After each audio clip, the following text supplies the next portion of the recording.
Hello बच्चों, let's see the question. कह रहा है कि the amount of energy released when 1 mole of A ionic solid is formed by packing of gaseous ions. देखिए बेटा, जो एनर्जी रिलीज होती है जब 1 मोल ऑफ आयनिक सॉलिड बनता है, मान लीजिए Na पॉजिटिव है बेटा, ठीक है, और Cl नेगेटिव है कुछ, है ना। तो ये क्या होता है बेटा, आपस में क्या करेंगे बेटा, यहाँ पे क्या होगा, ट्रांसफर ऑफ इलेक्ट्रॉन्स होगा, इलेक्ट्रोस्टैटिक अट्रैक्शन होगी इन दोनों कैटायन और आयन के बीच में, और हमारे NaCl का फॉर्मेशन होता है।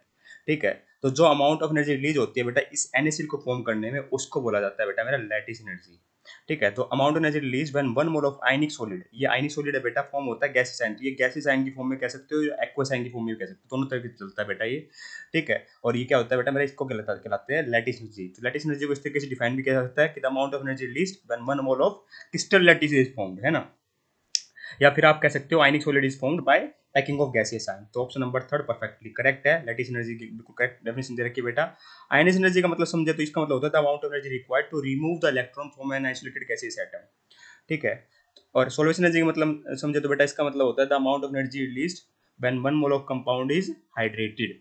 ठीक है, या फिर आप सोलवेटेड कह सकते हैं यहाँ पर। ठीक है, हाइड्रेशन में हाइड्रेटेड करते हैं। ठीक है, तो दोनों ही एक ही बात है बेटा, बस यहाँ पे हाइड्रेशन में वाटर होगा सोलवेंट। ठीक है, यहाँ पे कोई और अनदर सोलवेंट हो सकता है। तो I hope you got the answer. Option number third is perfectly correct here. Thank you so much.